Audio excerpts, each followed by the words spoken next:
well rooted a toot, a boodle to fucking do. Welcome back again, you idiot fuck bastards. It's disgusted, yet satisfied. And as always, I am your host, Snake Mitchelltree. And with me, of course, your co-host, PT. What's up, bitch assholes? And thank you, bitch assholes, for joining us once again as we recap our last video and tell you what are we disgusted yet satisfied with. And of course, we're going to bring you some predictions for this weekend in boxing and UFC. With that said, how about we get right into this shit? All right, so what did we have for you? It was the weekend of July 25th, Saturday. Mitchelltree had us out in Saudi Arabia for a couple fights that we took on a parfait. So how'd they go for us? Well, the first one we had, it was for the WBO World Super Middleweight title. We had the defending champion, Hamza, the Quiet Storm, Shiraz, and he was defending his title against Simon Zackenhuber. Zackenhuber obviously was that big, heavy underdog, the plus 870 on the books there. And we had the champion, the Quiet Storm, was a massive minus 5,000 on this big-time fight here. So what did Mitchelltree say? Well, Mitchelltree was going with that underdog on there. I mean, 29-1 record for the 28-year-old Zackenhuber. I figured, hey, he could get it done. I mean, he is fighting a guy who's never lost. 23-0-1 was the Quiet Storm coming into this one, the 27-year-old champion. But I figure, hey, with that minus 5,000, hey, let's go the other way, and let's see if he could do it. Well, he pushed it the full distance. This thing went all 12 rounds there, and it was a pretty good fight. The southpaw, Zackenhuber, was able to stick with him. I don't think he ever really had him hurt at all, and but he made it all the way. And how did it end? Majority decision in the favor of the champion, though. So it did not go in our favor there. But we had, one judge did see it as a draw, and the other two had the champ. So the champ, man. Yeah, and, obviously he pushed it, so that's what we were looking for, is maybe that big upset. Didn't quite happen, but, hey, with a number like that, it was worth a try. Right, and at least he didn't get knocked the fuck out. No, exactly. And with a minus 5,000, you would think the champ was, right. He should have knocked him out. No. Based on that, but he didn't, and but we didn't get it. So damn. Moving on to the second fight I gave you, and the only other fight I gave you, it was for the IBF World Super Welterweight title. This one was, of course, with the defending champion, Josh Pretty Boy Kelly, facing Teeman Black Thunder Ajarko.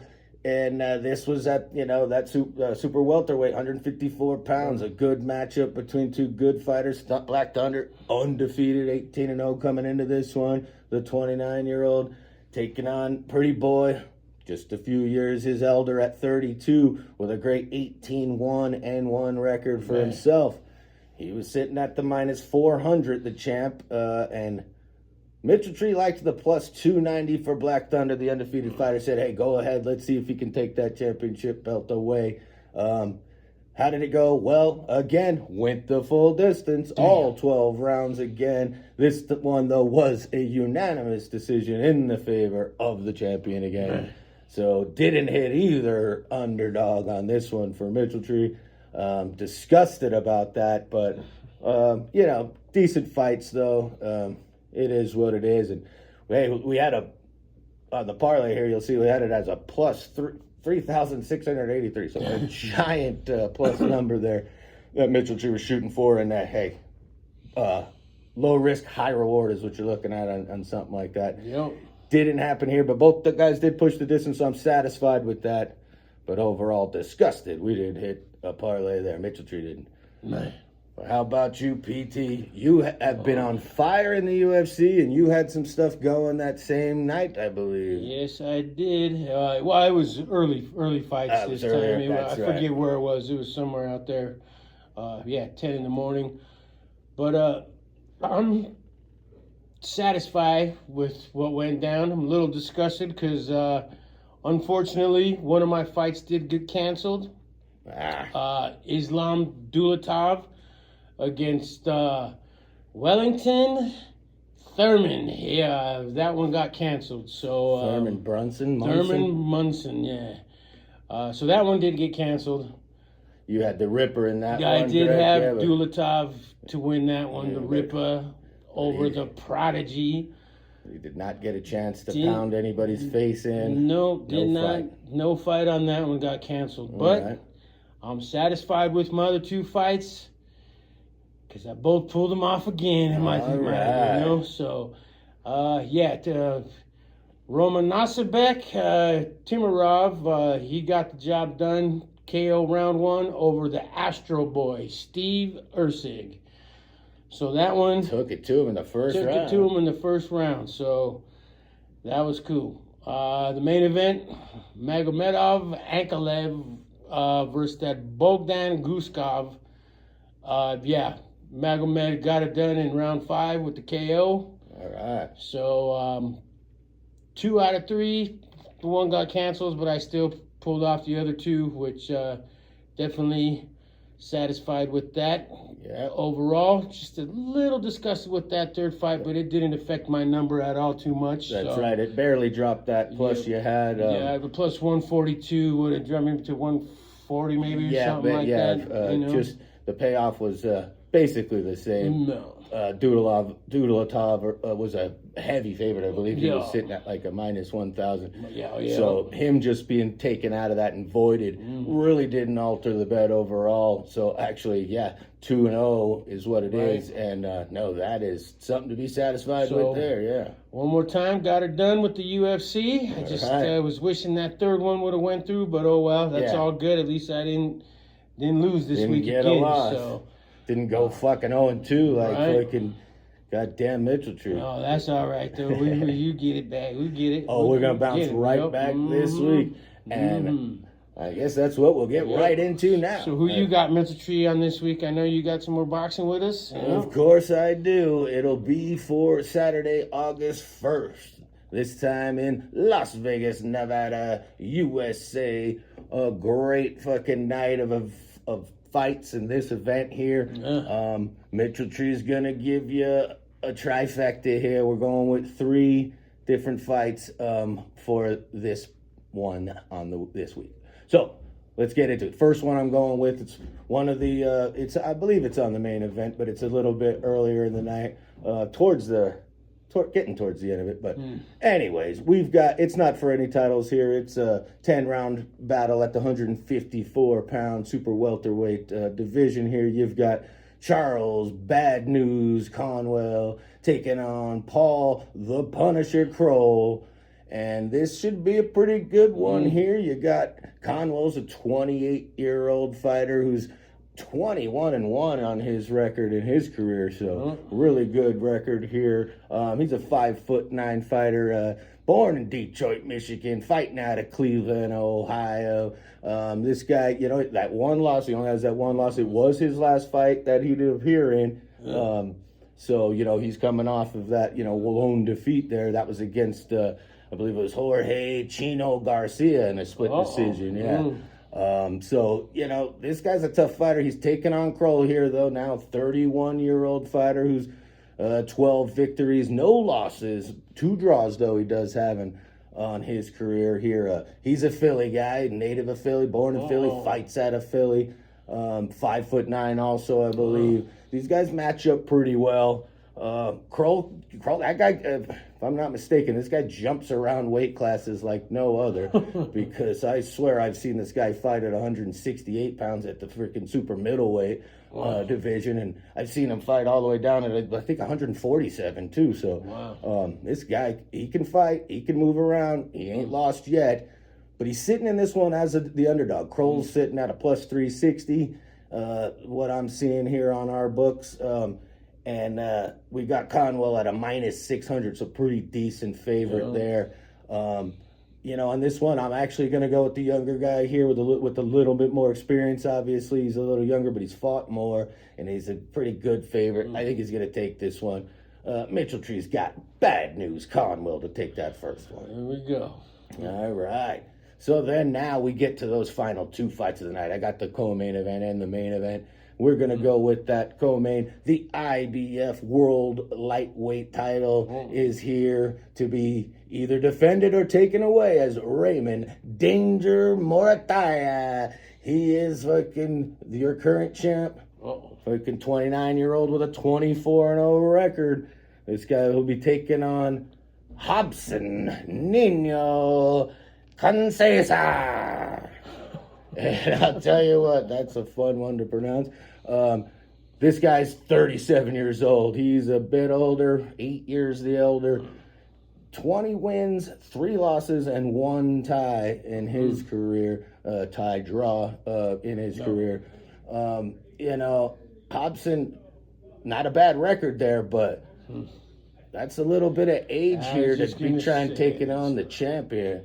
And Morataya there, you know, 5'8", like I said, undefeated, 24-0. This guy, he's a California kid, born in Cali, still fights out of Cali. You never know. Sometimes them old dudes could put it to them young motherfuckers. Yes. No doubt. And you know, Concesa there, you know, Nino, he's a Brazilian fighter. So he's not going to be able to use any Brazilian jiu-jitsu in this one. That'll be for PT to pick on some UFC when we get there. But in this one, you know, Concesa's a heavy underdog here. He's a plus 810. You got Morataya, the champ, you know, Danger is his middle name for a reason, and he's minus 1,600 is what we're seeing on the sports books here. So, you know, this one's scheduled for 12 rounds, 135 pounds, world lightweight title right here at the IBF. I don't know. I think this one's definitely staying in the champ. He's not going to lose this one. I take a danger in that one. Yeah. I mean, he's like, I think, if I'm not mistaken, Nino's a little bit taller. I think he may be 5'10", might have a couple inches, but I think he's one of those fighters that he either has short arms or Danger has long arms, because I think Danger actually has a reach, even though he's shorter. It's one of those weird matchups. But anyways, I don't think it's going to matter at all. The champ's staying undefeated. Danger's taking this one. Okay. So we'll take Raymond Danger Morataya. And we'll move on to the final fight of the night next. And this is it. This is another world lightweight title, too. Wow. This is the WBC title, which is now vacant.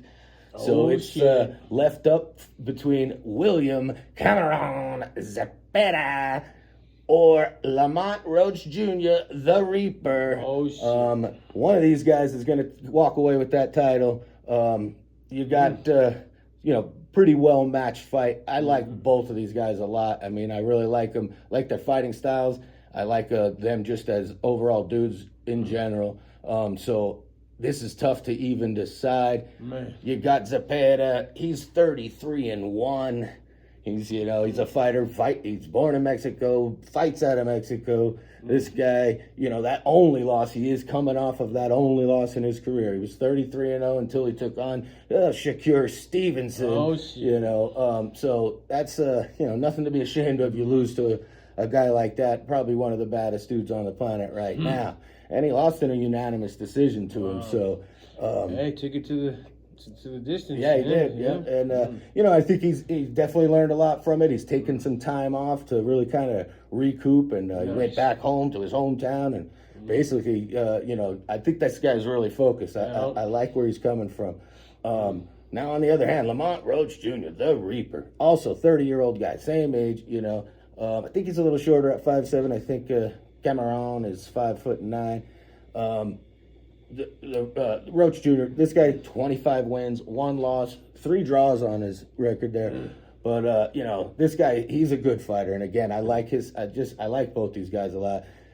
Roach Jr., his only loss, I mean, it was in 2019. It's been a minute since this guy lost. He did have, though, in his last 2 fights were back-to-back majority decisions. But to 2 great fighters, Isaac Cruz and Gervonta Davis. So it's not like he, you know, is those draws against some schleps out there or something. So, but again, similar to Zepeda, he's coming off of, you know, it took a little bit of time. He wants to, You know, he didn't win his last fight, right? He didn't win either of his last two. And they're both the same age, right? Same age, you know, and these guys, and obviously the books see this as a pretty close one too. You're seeing Zepeda at a plus 120, and Roach Jr., the Reaper, is sitting at a minus 152, the very slight favorite. No. So this one, like I said, tough one. You know, the Reaper, you know, he's out of D.C. He fights out of Maryland still. Man. He's, you know, this, like I said, I like him. I like Zepeda. This was a tough one. But I'm going to take that plus number there by the William Cameron Zepeda. All right. I think that he learned a lot when with that one loss there. And like I said, this one definitely could go either way. I could see it going either way. No. And I think even if you parfaited that Roach Jr. with the other two there, you're still looking at a pretty good number. But not quite the one we're going to get as we parfait these three up together. We get a plus 172 we're looking at for Mitchell Tree on this one.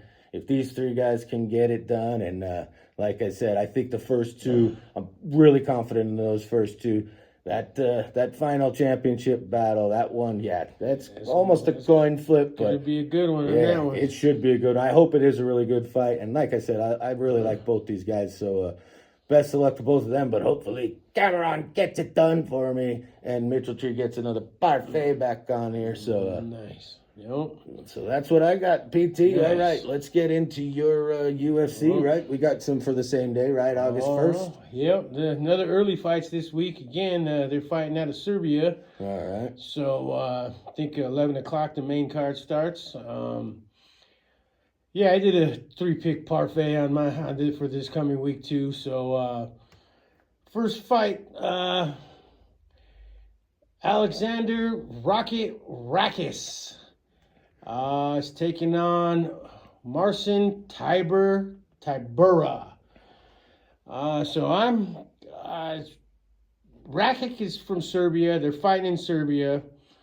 Hometown guy. Yeah, hometown guy. He's fighting Tybura is from Poland. But you know, I think Alexander's he's gonna get he's 14-6, 34 years old. It's gonna be a heavyweight fight. But Tiber, he's 40 years old, so he's a little bit older, 27-11, a little bit more experience, but I just think the Rocket is going to get him. So I'm taking Alexander, the Rocket Rakis. All right. And that heavyweight bout. So that age might be a factor there. And they're pretty Tiberius there. They're pretty much the same size. Well, I don't know. The weight class, it fluctuates at that heavyweight, because they're saying Rakic was 205 pounds, and Tiber's 249. So we'll see what happens. Assuming fucking Rocket's putting on some weight for this one. Exactly. Right? Both have the same reach advantage, so should be a good fight. But I'm taking the Rocket on that one. Next one, this one was the hardest one for me to pick because I like both these guys, but Navajo Sterling, light heavyweight match against Jan Blachowicz. I like both these guys. Navajo's pretty much a kind of a newcomer coming up. John's been around for a long time. Oh yeah, but got a big age difference here. Oh yeah, one. Navajo's 10-0, but he's 28 years old. Yeah. Jan is 29-11-2, way more experience, but he's 43 years old. So, and Navajo's 28. That's a huge age difference there.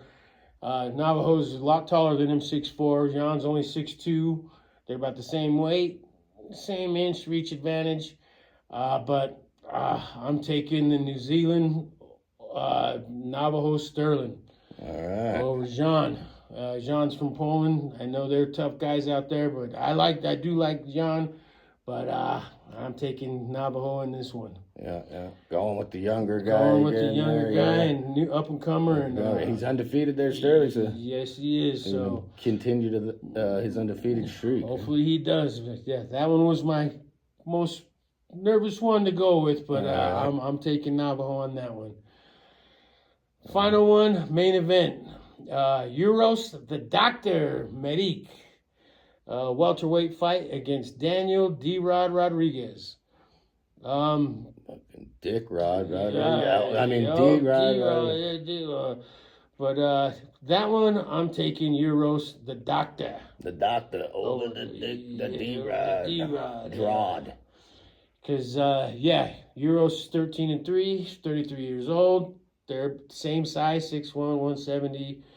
Rodriguez has a little reach advantage on him, but look at the age difference. He's a little bit older. Daniel Rodriguez a little bit older, 39 versus 33. A little bit more experience. Daniel's 20-5. Euros is 13-3, but Medik is the home guy again. He's from Serbia. Daniel's from the USA, but I think the Doctor is gonna get it done. Another hometown victory. Another hometown victory. The Doctor's gonna slice and dice some D-Rod up. All right. So those sounds good. Those are my three picks on my parfait for this coming week. My number there on my three fights is plus 102. All right. Staying in that plus. We got to keep it in the plus. It's what we do. That's what I'm looking at this week. So those are my picks, folks. There you go. Well, a good number there. We're going to stay on fire here. PT has just been killing it, so we'll look to see that happen again this week. Yeah, you're going to get back on it too. So, feeling good about this one. So there you have it, you idiot fuck bastards. There's another week of our picks and predictions, and we told you what we're disgusted yet satisfied with. And we'll update you on the next one. Until then, you can all fuck the fuck off. Yep. And if you fools have a gambling problem, call that number, you dumb motherfuckers.